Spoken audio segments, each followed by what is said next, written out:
And welcome back to Hometown Headlines, the radio edition for this Wednesday morning. Leap day again. Outside, 61 degrees, cloudy skies, and they're going to get a whole lot cloudier later on today.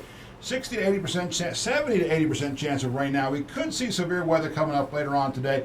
We'll, of course, keep you covered here on WRGA and HometownHeadlines.com. Updates all day long. Again, tonight could be some more severe weather. We'll have more on weather and weather preparedness coming up in the 8:10 segment. Right now, we're talking about some local issues out there. Some other things making headlines right now, and that is what's going on with Floyd Medical Center. A lot of headlines out there.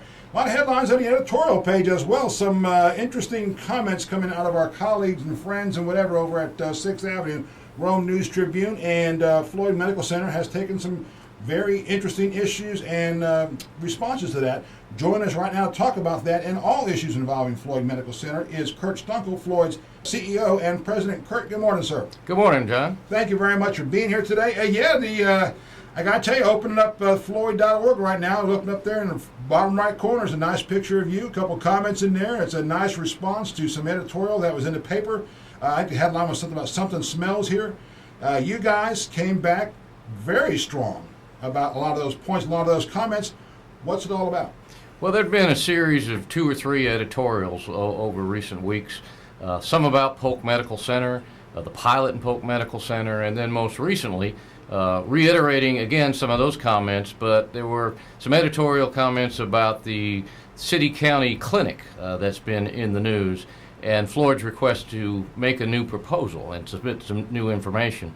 And the latest editorial that was in Sunday's paper, we really just wanted to set the record straight. As you indicated, it said something smells. It called us bully boys, backroom antics, and lots of other things that I just wanted to set the record straight. Floyd Medical Center has done nothing inappropriate. I mean, we have just simply, as it pertains to the city-county clinic, we've simply tried to provide new information.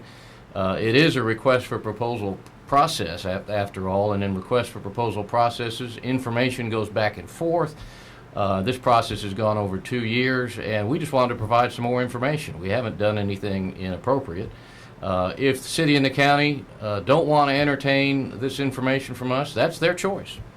And so that's all we were trying to do. And in my response to the editorial, I pointed out that when we went through the request for proposal process for Polk Medical Center, our competition, or one of the competing proposers, the Redmond Regional Medical Center, after the proposals were received and the process closed, 2 times asked to submit more information. And we were made aware of that, and we didn't object because we know that's what an RFP process is about. That's what gets me about this. And very quickly, to be fair, let's make sure and say your comments were published, I believe, yesterday or Monday. Monday, I think, in the newspaper. Maybe it was yesterday. I think they're today. They were online yesterday. Okay, we released them yesterday. I got you. And then we put them on our website, and we sent a copy over to the Rome News, and it's in this morning's paper. Okay, so you had the original, not the original editorial. One in question right now, of course, ran, I think it was Sunday. Your response is online already. It's also available in the published edition right now. It has caused considerable angst with the city and the county governments. Yesterday, got a couple calls after yesterday's county commission meeting. Apparently 2 commissioners very, very upset on either side of this issue, keeping it fired up there. A lot of things going back and forth on this. The city-county clinic, quite frankly, it's a pretty simple process. I don't understand all the angst. I mean, I know people want to control this thing. Who wants to do it? Who wants to provide the service? I don't see the angst over it. It seems to be a pretty good program. Well, it is a good idea. I mean, it's just to briefly describe it, it's a walk-in clinic that would be available to the employees of the city and the county.